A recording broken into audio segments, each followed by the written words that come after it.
Back to catalyst education. അപ്പൊ മക്കളെ, നമ്മുടെ ഓണത്തിന്റെ വെക്കേഷൻ ഒക്കെ കഴിഞ്ഞ് നമ്മൾ ബാക്ക് ടു സ്കൂളിലേക്ക് വരുന്ന സമയത്ത് നമ്മുടെ സെക്കൻഡ് ടേമിൽ വരുന്ന ആദ്യത്തെ ചാപ്റ്റർ ആയിരിക്കും സ്റ്റാഫിംഗ് എന്ന് പറയുന്നത്.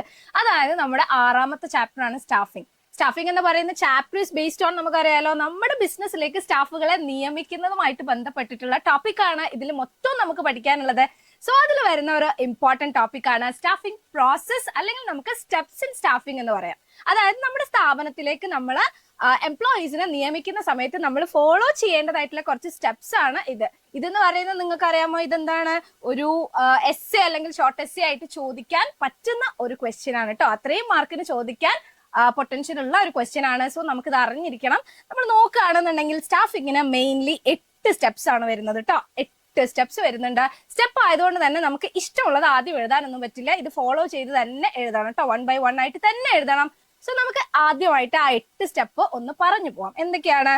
First 1, estimating the man power requirement, then recruitment, selection, placement and orientation, training and development, performance appraisal, then promotion and career planning, and finally 8ാമത്തെ സ്റ്റെപ്പ് ആണ് compensation.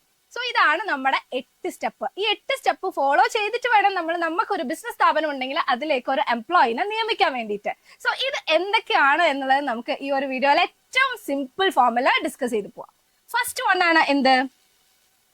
Estimating the man power requirement. For example, നമുക്കൊരു business സ്ഥാപനം ഉണ്ട്, നമുക്കൊരു cafe ഉണ്ട് എന്ന് വിചാരിക്കാം. നമ്മൾ എന്ത് ചെയ്തിട്ടുണ്ട്? നമ്മളൊരു കഫേ സെറ്റപ്പ് ചെയ്യാൻ വേണ്ടിയിട്ടുള്ള എല്ലാ കാര്യങ്ങളും ചെയ്തിട്ടുണ്ട്. നെക്സ്റ്റ് വരുന്നത് എന്താണ്? നമുക്ക് കഫേ മാനേജ് ചെയ്യാൻ ആവശ്യമായിട്ടുള്ള വർക്കേഴ്സിനെ വേണം, എംപ്ലോയീസിനെ വേണം. സോ അതിന്റെ ആദ്യത്തെ സ്റ്റെപ്പ് എന്താണ്? വർക്ക് ഫോഴ്സ് മാൻ പവർ റിക്വയർമെന്റ് എത്രയുണ്ട് എന്നുള്ളത് നമ്മൾ എസ്റ്റിമേറ്റ് ചെയ്യണം. അതായത് നമ്മുടെ കഫേ എങ്ങനെയുള്ളതാണ്? ഒരു വലിയ കഫേ ആണോ, അല്ലെങ്കിൽ ഒരു മീഡിയം സൈസ് ആണോ, അതല്ലെങ്കിൽ ഒരു സ്മോൾ സൈസ് ആണോ? അതിനനുസരിച്ച് നമുക്ക് മാൻ പവർ റിക്വയർമെന്റ്, സ്റ്റാഫ് എത്ര വേണം എന്നുള്ളത് നമ്മൾ തീരുമാനിക്കേണ്ടത്. ആ ഒരു കാര്യത്തിനെയാണ് നമ്മൾ എസ്റ്റിമേറ്റിംഗ് മാൻ പവർ റിക്വയർമെന്റ് എന്നുള്ളതുകൊണ്ട് ഉദ്ദേശിക്കുന്നത്. സോ നമ്മുടെ കഫേ എന്ന് പറയുന്നത് ഒരു മീഡിയം സൈസ് കഫേ ആണ്. അത് മാനേജ് ചെയ്യാൻ നമ്മൾ നോക്കിയപ്പോൾ ഒരു 15 സ്റ്റാഫിനെയാണ് വേണ്ടത് എന്നുള്ളത് നമുക്ക് മനസ്സിലായി. ഒരു 15 സ്റ്റാഫ്, അതായത് ബില്ലിങ്ങിലും പിന്നെ നമുക്ക് കാര്യങ്ങൾ മാനേജ് ചെയ്യാനും വെയിറ്റർ ആയിട്ടും എല്ലാം കൂടെ നമുക്ക് ഒരു 10-15 സ്റ്റാഫാണ് വേണ്ടത് എന്നുള്ളത് നമ്മൾ മനസ്സിലാക്കി. സോ അതാണ് ഈ ആദ്യത്തെ സ്റ്റെപ്പ്, എസ്റ്റിമേറ്റിംഗ് മാൻ പവർ റിക്വയർമെന്റ്. എത്രയാണ് നമുക്ക് വർക്കേഴ്സിന് വേണ്ടത് എന്നുള്ളത് എസ്റ്റിമേറ്റ് ചെയ്യലാണ് ഈ ഒരു സ്റ്റെപ്പിൽ നമ്മൾ ചെയ്യുന്നത്. സോ മാൻ പവർ പ്ലാനിങ് നമ്മൾ എസ്റ്റിമേറ്റ് ചെയ്യുന്ന സമയത്ത് അതിൽ 2 അനാലിസിസ് ഇൻക്ലൂഡഡ് ആണ്. അതാണ് ഒന്ന് work load analysis, and second 1 എന്താണ്? Work force analysis. ഇനി നമുക്ക് ഇത് എന്താണ് എന്നുള്ളത് നോക്കാട്ടോ. വർക്ക് ലോഡ് അനാലിസിസ് എന്ന് പറഞ്ഞാൽ എന്താണ്? Assessment of number and type of human resource needed. അതായത് എത്ര പേര് വേണം, എങ്ങനത്തെ ക്വാളിഫിക്കേഷൻ ഉള്ള ആളാണ് വേണ്ടത്, അത് അനലൈസ് ചെയ്യുക, അസസ് ചെയ്യുക. അതിനെയാണ് നമ്മൾ വർക്ക് ലോഡ് അനാലിസിസ് എന്ന് പറയുന്നത്. സോ നമുക്ക് 15 സ്റ്റാഫ് വേണം, നമ്പർ നമ്മൾ ആലോചിച്ചു. ഇനി എങ്ങനത്തെ ആളുകളാണ്? അതിൽ നമ്മൾ കുറച്ച് പേര് കുക്കായിട്ട് വേണം. സോ നമുക്ക് ഈ ബർഗർ, സാൻഡ്വിച്ച് ഇതൊക്കെ ഉണ്ടാക്കാൻ അറിയുന്ന ആൾ വേണം, അല്ലെ? ആളുകൾ വേണം. അതുപോലെ ബില്ലിങ്ങിൽ നമുക്ക് ബില്ല് അടിക്കാൻ അറിയുന്ന ആളുകൾ വേണം. അക്കൗണ്ട്സ് ഡിപ്പാർട്ട്മെന്റിലേക്ക് ടാലി കാര്യങ്ങളൊക്കെ അറിയുന്ന ഒരാൾ വേണം. സോ അതാണ് വർക്ക് ലോഡ് അനാലിസിസ് കൊണ്ട് നമ്മൾ ഉദ്ദേശിക്കുന്നത്. എത്ര പേര് വേണം, ദെൻ എങ്ങനത്തെ ആളുകളാണ് വേണ്ടത്. ഇനി വർക്ക് ഫോഴ്സ് അനാലിസിസ് എന്നുള്ളതുകൊണ്ട് എന്താ ഉദ്ദേശിക്കുന്നത്? Reveal the number and type available. നമുക്ക് അവൈലബിൾ ആയിട്ടുള്ളത് എത്ര പേരാണ്, എങ്ങനത്തെ ആളുകളാണ്, അതും കൂടി നമ്മൾ അസസ് ചെയ്യേണ്ടേ. അതിനെയാണ് നമ്മൾ വർക്ക് ഫോഴ്സ് അനാലിസിസ് എന്നുള്ളതുകൊണ്ട് ഉദ്ദേശിക്കുന്നത്. സോ ഇതാണ് നമ്മുടെ ആദ്യത്തെ സ്റ്റെപ്പ്, നമ്മുടെ വർക്ക് ഫോഴ്സ് എത്ര വേണം എന്നുള്ളത് എസ്റ്റിമേറ്റ് ചെയ്യുക. ദെൻ സെക്കൻഡ് സ്റ്റെപ്പിലേക്ക് പോവാം, അല്ലെ? അങ്ങനെയാണെങ്കിൽ അതാണ് മക്കളെ റിക്രൂട്ട്മെന്റ്. റിക്രൂട്ട്മെന്റ് എന്ന് പറഞ്ഞാൽ എന്താണെന്നറിയോ?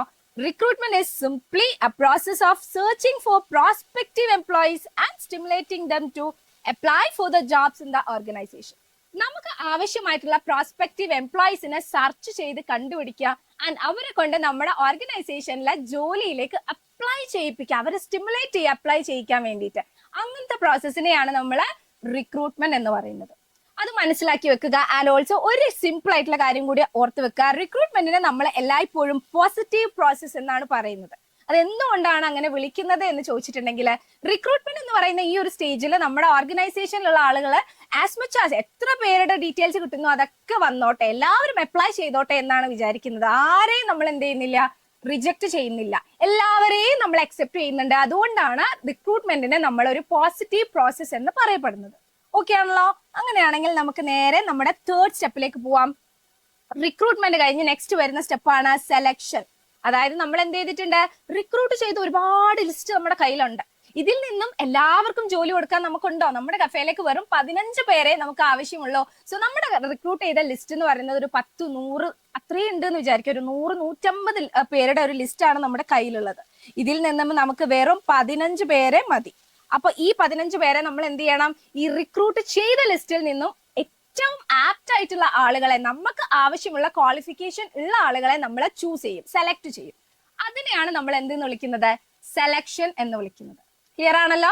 സോ മൂന്നാമത്തെ സ്റ്റെപ്പാണ് സെലക്ഷൻ. സെലക്ഷനിൽ നമ്മൾ എന്താ ചെയ്യുന്നത്? റിക്രൂട്ട് ചെയ്ത ലിസ്റ്റിൽ നിന്ന്, കാൻഡിഡേറ്റ്സിന്റെ ലിസ്റ്റിൽ നിന്നും നമുക്ക് ആവശ്യമുള്ള ഏറ്റവും ആപ്റ്റ് ആയിട്ടുള്ള ആളുകളെ നമ്മൾ ചൂസ് ചെയ്യുക, അതായത് സെലക്ട് ചെയ്യുക. അതിനെയാണ് നമ്മൾ സെലക്ഷൻ എന്ന് പറയുന്നത്. ഇനി ഇവിടെ ഒരു കാര്യമുണ്ട്, സെലക്ഷന് നമ്മൾ എല്ലായ്പ്പോഴും നെഗറ്റീവ് പ്രോസസ് എന്നാണ് പറയപ്പെടുന്നത്. അതെന്തുകൊണ്ടാണ്? റിക്രൂട്ട്മെന്റിന്റെ സമയത്ത് നമ്മൾ എല്ലാവരെയും കൺസിഡർ ചെയ്തു, എന്നാൽ സെലക്ഷന്റെ സമയത്ത് നമുക്ക് ആവശ്യമുള്ള ആളുകളെ മാത്രം സെലക്ട് ചെയ്തിട്ട് ബാക്കിയുള്ള ആളുകളെ റിജക്ട് ചെയ്യാണ് ചെയ്യുന്നത്. സോ അതുകൊണ്ടാണ് നമ്മൾ സെലക്ഷനെ എന്തെന്ന് വിളിക്കുന്നത്? നെഗറ്റീവ് പ്രോസസ് എന്ന് വിളിക്കുന്നത്. ക്ലിയർ ആണല്ലോ? ഇനി നമ്മുടെ ഫോർത്ത് സ്റ്റെപ്പാണ് എന്ത്? Placement and orientation. അതായത് സെലക്ഷൻ കഴിഞ്ഞു. സെലക്ഷൻ കഴിഞ്ഞു കഴിഞ്ഞാൽ നെക്സ്റ്റ് വരുന്നത് പ്ലേസ്മെന്റ് ആൻഡ് ഓറിയന്റേഷൻ. പ്ലേസ്മെന്റ് എന്ന് പറഞ്ഞാൽ എന്താണ്? നമ്മൾ സെലക്ട് ചെയ്ത് വെച്ചിട്ടുള്ള കാൻഡിഡേറ്റ്സിന് അവർ ഏത് പൊസിഷനിലേക്കാണോ വന്നത്, അല്ലെങ്കിൽ ഏത് പോസ്റ്റിലേക്കാണോ അവരെ സെലക്ട് ചെയ്തത്, ആ പോസ്റ്റ് അസൈൻ ചെയ്ത് കൊടുക്കുന്നതിനെയാണ് നമ്മൾ എന്തെന്ന് വിളിക്കുന്നത്? പ്ലേസ്മെന്റ് എന്ന് വിളിക്കുന്നത്. അതായത് ഒരു 3 പേരെ നമ്മൾ അക്കൗണ്ട്സ് ഡിപ്പാർട്ട്മെന്റിലേക്കാണ് ഹയർ ചെയ്തത്, അവരെ അക്കൗണ്ടന്റിലേക്ക് ആ ഒരു പോസ്റ്റിലേക്ക് ഇരുത്തി കൊടുക്കുക.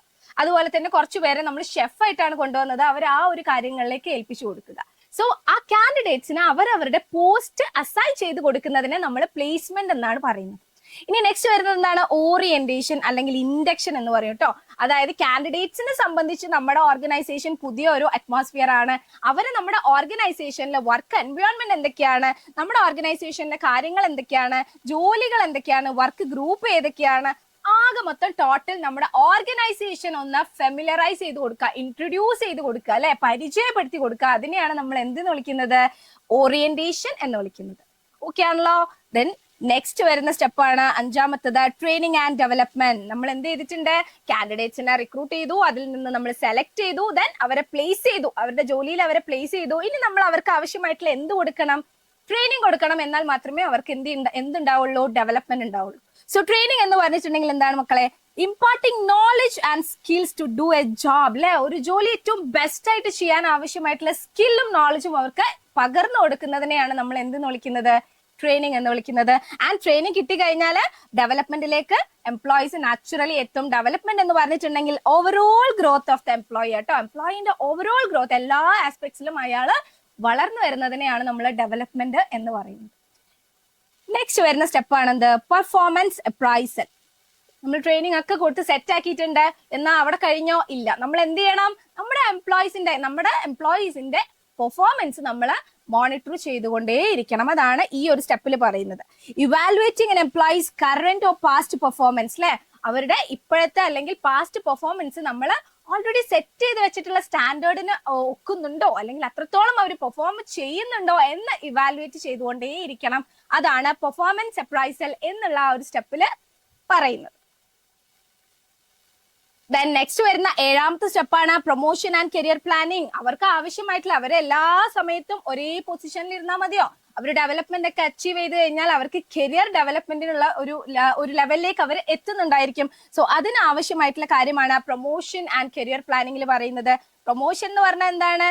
എംപ്ലോയി ഇപ്പൊ ഉള്ള ഒരു ലോവർ പൊസിഷനിൽ നിന്നും ഹയർ പൊസിഷനിലേക്ക്, അല്ലെ, ഹയർ സ്റ്റേറ്റസ് ഉള്ള, ഹയർ പേ ഉള്ള, ഹയർ പൊസിഷനിലേക്ക് അവര് മാറുന്നതിനെ, ഷിഫ്റ്റ് ചെയ്യുന്നതിനെയാണ് നമ്മൾ പ്രൊമോഷൻ എന്ന് പറയുന്നത്.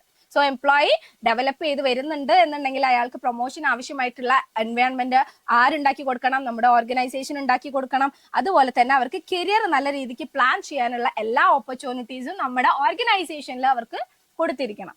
നെക്സ്റ്റ് ലാസ്റ്റ് വരുന്നതാണ് എന്ത്? കോമ്പൻസേഷൻ. ഇനി കോമ്പൻസേഷൻ എന്ന് പറഞ്ഞാൽ എന്താണ്? എംപ്ലോയീസ് എന്തിനാണ് വർക്ക് ചെയ്യുന്നത്? അൾട്ടിമേറ്റ്ലി അവർക്ക് സാലറി കിട്ടാൻ വേണ്ടിയിട്ട് തന്നെയാണ്. നമ്മുടെ കഫേയിൽ എംപ്ലോയീസ് വന്ന് വർക്ക് ചെയ്യുന്നുണ്ടെങ്കിൽ അവർക്ക് അതിൽ നിന്നും ഒരു റെമ്യൂണറേഷൻ കിട്ടാൻ വേണ്ടിയിട്ടാണ് അവർ വർക്ക് ചെയ്യുന്നത്, അല്ലെ. സോ കോമ്പൻസേഷൻ എന്ന് പറഞ്ഞിട്ടുണ്ടെങ്കിൽ all forms of pay or reward given to employees. എംപ്ലോയീസിന് നമ്മൾ കൊടുക്കുന്ന എല്ലാ ഫോം ഓഫ് പേനെയും നമുക്ക് ഒരുമിച്ച് കോമ്പൻസേഷൻ എന്ന് വിളിക്കാൻ പറ്റും. ഓക്കെ ആണല്ലോ? So these are the steps in staffing അല്ലെങ്കിൽ സ്റ്റാഫിംഗ് പ്രോസസ് എന്നൊക്കെ ചോദിച്ചിട്ടുണ്ടെങ്കിൽ ഈ 8 പോയിന്റ്സ് മറക്കാതെ എഴുതി വെക്കുക. ഒരു എസ്സേ, അതായത് 8 മാർക്കിനോ അല്ലെങ്കിൽ 5 മാർക്കിനോ ചോദിക്കാൻ ചാൻസ് ഉള്ള ഒരു ക്വസ്റ്റ്യൻ ആണ്. വളരെ സിമ്പിൾ ആയിട്ട് നമ്മൾ പറഞ്ഞു പോയി. ഇതുപോലെ ഇമ്പോർട്ടന്റ് ടോപ്പിക്സ് ആയിട്ട് നമ്മൾ വീണ്ടും വീഡിയോസ് ആയിട്ട് വരുന്നതായിരിക്കും. സോ വീഡിയോ ഇഷ്ടമായിട്ടുണ്ടെങ്കിൽ എന്ത് ചെയ്യുക, ഒന്ന് ലൈക്ക് ചെയ്യുക, ഷെയർ ചെയ്യുക, സബ്സ്ക്രൈബ് ചെയ്തേക്കുക. Thank you so much.